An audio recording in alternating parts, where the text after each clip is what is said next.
जय Hind. GS nexus current affair series में आपका स्वागत है। आज के भाग में हम एक नए कानून के बारे में जानेंगे जिसके तहत अगले मुख्य चुनाव आयुक्त की नियुक्ति की जाएगी। मुख्य चुनाव आयुक्त राजीव कुमार का कार्यकाल 18 फरवरी को 65 वर्ष की आयु प्राप्त करने पर पूरा हो रहा है। मुख्य चुनाव आयुक्त की नियुक्ति के लिए पहली बार कानून लागू किया जाएगा।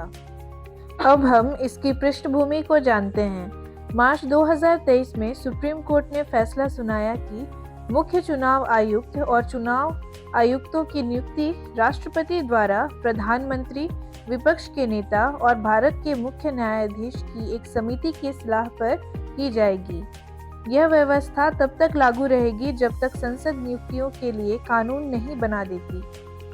केंद्र सरकार ने आखिरकार दिसंबर 2023 में एक कानून बनाया जिसके तहत मुख्य चुनाव आयुक्त और चुनाव आयुक्तों की नियुक्ति शॉर्टलिस्ट पैनल और चयन समिति के माध्यम से करना अनिवार्य कर दिया गया। हालांकि भारत के मुख्य न्यायाधीश को चयन समिति के सदस्य के रूप में हटा दिया गया है। संविधान में इलेक्शन कमीशन ऑफ इंडिया के बारे में क्या प्रावधान है, इसे जानते हैं। भारत के संविधान ने भाग 15 के अंतर्गत अनुच्छेद 324 के तहत संसद और हर राज्य के विधानमंडल तथा भारत के राष्ट्रपति और उपराष्ट्रपति के पदों के लिए चुनाव कराने की पूरी प्रक्रिया का अधीक्षण, निर्देशन और नियंत्रण भारत के चुनाव आयोग को सौंपा है। ईसीआई की स्थापना 25 जनवरी 1950 में हुई थी। आयोग में सदस्यों की संख्या राष्ट्रपति द्वारा निर्धारित की जाती है।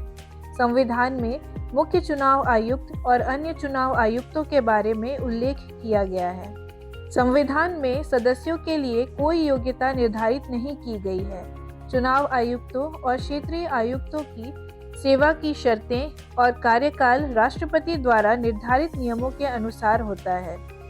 तदनुसार भारतीय संसद द्वारा चुनाव आयोग चुनाव आयुक्तों की सेवा की शर्तें और कामकाज अधिनियम 1991 पारित किया गया।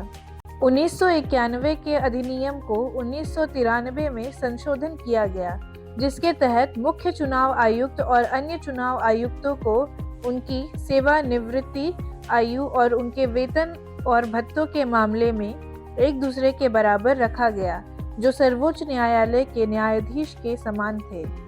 यह भी प्रावधान किया गया कि मुख्य चुनाव आयुक्त और अन्य चुनाव आयुक्तों को निर्णय लेने में समान दर्जा प्राप्त होगा और किसी भी मामले पर मतभेद की स्थिति में बहुमत से निर्णय लिया जाएगा। अब हम आयुक्तों की नियुक्ति एवं कार्यकाल के बारे में जानेंगे। मुख्य चुनाव आयुक्त और अन्य चुनाव आयुक्तों की नियुक्ति राष्ट्रपति द्वारा होती है, जो अनुच्छेद 324 खंड 2 में दिया गया है। सभी सदस्यों को राष्ट्रपति द्वारा ही हटाया जा सकता है। मुख्य चुनाव आयुक्त को सर्वोच्च न्यायालय के न्यायाधीश के लिए हटाने की प्रक्रिया के समान तरीके से हटाया जा सकता है, जबकि अन्य चुनाव आयुक्तों को मुख्य चुनाव आयुक्त की सिफारिश द्वारा हटाया जाता है, जो अनुच्छेद 324 खंड 5 में दिया गया है। उनका कार्यकाल 6 वर्ष या 65 वर्ष की आयु तक होता है, जो भी पहले हो।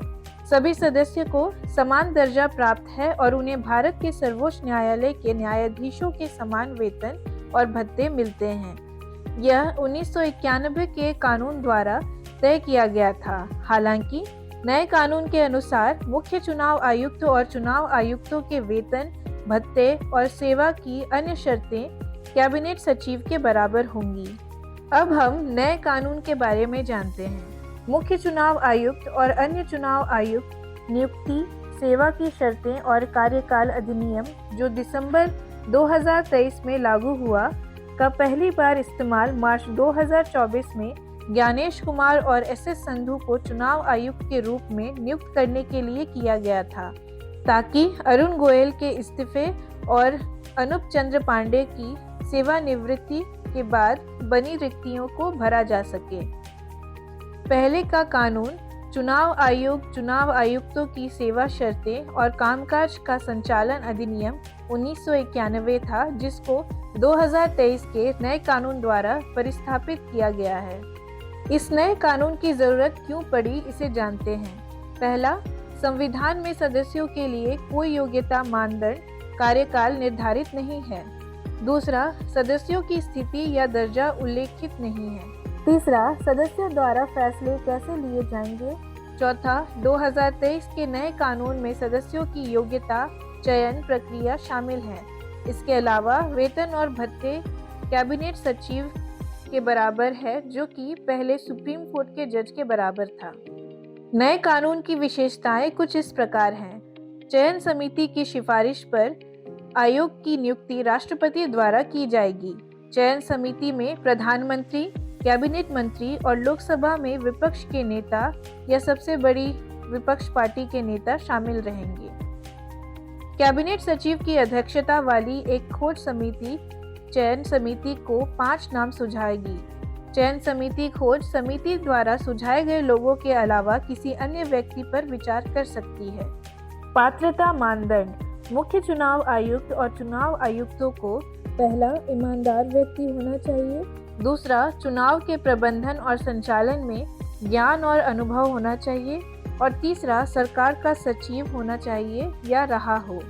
चुनाव सुधारों पर प्रमुख समितियां कुछ इस प्रकार हैं। पहला, चुनावी सुधारों पर गोस्वामी समिति 1990। दूसरा, वोहरा समिति की रिपोर्ट 1993।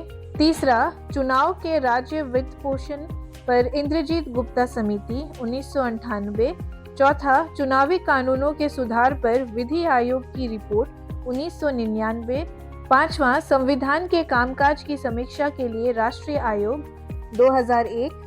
छठा, चुनावी आयोग प्रस्तावित चुनाव सुधार 2004। सातवां, दूसरा प्रशासनिक सुधार आयोग 2008। आज के लिए इतना ही। आगे इस तरह की महत्वपूर्ण जानकारियों के लिए जीएस नेक्सस के साथ जुड़े रहें।